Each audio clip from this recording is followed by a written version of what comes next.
ಶರಣಾಗಿರತಕ್ಕಂಥವ್ರ ಹೆಸರುಗಳು ಲತಾ ಮುಂಡುಗಾರು, ಲತಾ ಮುಂಡುಗಾರು ಚಿಕ್ಕಮಗಳೂರು ಜಿಲ್ಲೆ, ಸುಂದರಿ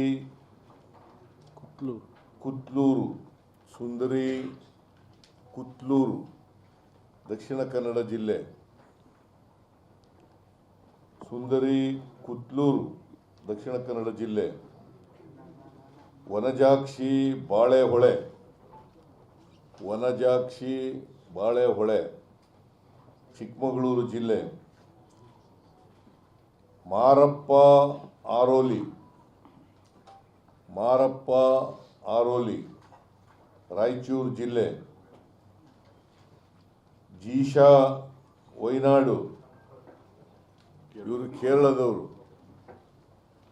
ಜೀಶಾ ವೈನಾಡು ಕೇರಳ ರಾಜ್ಯ, ಕೆ ವಸಂತ್ ವೆಲ್ಲೂರು, ಕೆ ವಸಂತ್ ವೆಲ್ಲೂರು ತಮಿಳುನಾಡು, ಇವರು ತಮಿಳುನಾಡಿನವರು. ಇವರು 6 ಜನರು ಕೂಡ ಇವತ್ತು ಶರಣಾಗಿದ್ದಾರೆ. ನಾನು ಕೆಲವು ದಿನಗಳ ಹಿಂದೆ ನನ್ನನ್ನು ನಾಗರಿಕ ಸಮಿತಿಯವರು ಮತ್ತು ಪುನರ್ವಸತಿ ಸಮಿತಿಯವರು ಭೇಟಿಯಾಗಿದ್ದರು. ಭೇಟಿಯಾಗಿ ಅವ್ರ ಜೊತೆ ಮಾತುಕತೆ ಎಲ್ಲ ನಡೆಸಿದರು. ಅವರು ಹೇಳಿದ್ರು 6 ಜನ ನಕ್ಸಲರು ಶರಣಾಗಲಿಕ್ಕೆ ತೀರ್ಮಾನ ಮಾಡಿದ್ದಾರೆ, ನೀವು ಅವರನ್ನು ಸರ್ಕಾರದ ವತಿಯಿಂದ ಅವರಿಗೆ ಆಹ್ವಾನ ಮಾಡಬೇಕು ಅಂತ ಹೇಳಿದರು. ಹಾಗಾಗಿ ನಾನು ಒಂದು ಪತ್ರಿಕಾ ಹೇಳಿಕೆಯನ್ನು ಕೊಟ್ಟೆ. ಆ ಪತ್ರಿಕೆ ಹೇಳಿಕೆಯಲ್ಲಿ ಅವರು ಶರಣಾದರೆ ಕಾನೂನಿನ ಚೌಕಟ್ಟಿನಲ್ಲಿ ಅವ್ರಿಗೆ ಏನೇನು ಸಹಾಯ ಮಾಡಲಿಕ್ಕೆ ಸಾಧ್ಯ ಆಗ್ತದೆ.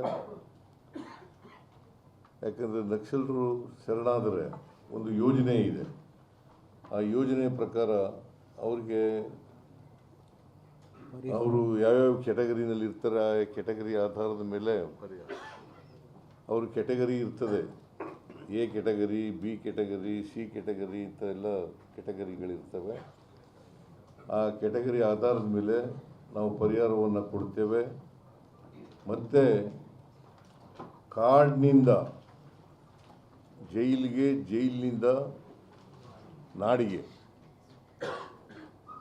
ಕಾಡಿನಿಂದ ಜೈಲಿಗೆ, ಜೈಲಿನಿಂದ ನಾಡಿಗೆ ಬರಲಿಕ್ಕೆ ಸರ್ಕಾರ ಎಲ್ಲ ಪ್ರಯತ್ನಗಳನ್ನು ಕೂಡ ಮಾಡ್ತದೆ. ಮತ್ತು ಕಾನೂನನ್ನು ನಾವು ಕಾನೂನು ರೀತಿ ಬಿಟ್ಟು ಕೆಲಸ ಮಾಡಲಿಕ್ಕೆ ಸಾಧ್ಯ ಆಗಲ್ಲ. ಅದಕ್ಕೋಸ್ಕರ ಕಾನೂನು ರೀತಿಯ ನಾವು ಎಲ್ಲ ರೀತಿಯ ಸಹಕಾರವನ್ನು ಸರ್ಕಾರ ಕೊಡ್ತದೆ ಅಂತಕ್ಕಂಥ ಮಾತುಗಳನ್ನು ಅವರಿಗೆ ಹೇಳಿದ್ದೇವೆ. ಅವರು ಈ ಶಸ್ತ್ರಾಸ್ತ್ರಗಳ ಮೂಲಕ ಅನ್ಯಾಯ, ದೌರ್ಜನ್ಯ, ಶೋಷಣೆ ಇದರ ವಿರುದ್ಧ ಹೋರಾಟ ಏನು ಮಾಡ್ತಾ ಇದ್ರು, ಆ ಹೋರಾಟದ ಮೂಲಕ ನ್ಯಾಯ ಪಡ್ಕೊಳ್ಳಲಿಕ್ಕೆ ಸಾಧ್ಯ ಆಗಲ್ಲ, ವ್ಯವಸ್ಥೆಯನ್ನು ಬದಲಾವಣೆ ಮಾಡಲಿಕ್ಕೆ ಸಾಧ್ಯ ಆಗಲ್ಲ. ಇವತ್ತು ನಮ್ಮ ಸಂವಿಧಾನದಲ್ಲೇ ಅವಕಾಶ ಇದೆ, ನ್ಯಾಯಯುತವಾದಂಥ ರೀತಿಯಲ್ಲಿ, ಶಾಂತಿಯುತವಾದಂಥ ರೀತಿಯಲ್ಲಿ ಪ್ರತಿಭಟನೆ ಮಾಡಲಿಕ್ಕೆ, ಅನ್ಯಾಯದ ವಿರುದ್ಧ ಕೇಳಲಿಕ್ಕೆ, ಅನ್ಯಾಯದ ವಿರುದ್ಧ ಪ್ರತಿಭಟಿಸಲಿಕ್ಕೆ ಅವಕಾಶ ಇದೆ. ಇದನ್ನು ಬಾಬಾ ಸಾಹೇಬ್ ಅಂಬೇಡ್ಕರ್ ಅವರು ಸಂವಿಧಾನದಲ್ಲಿ ಅವಕಾಶ ಮಾಡಿಕೊಟ್ಟಿದ್ದಾರೆ ಅಂತ ಎಲ್ಲ ಹೇಳಿ ಅವರಿಗೆ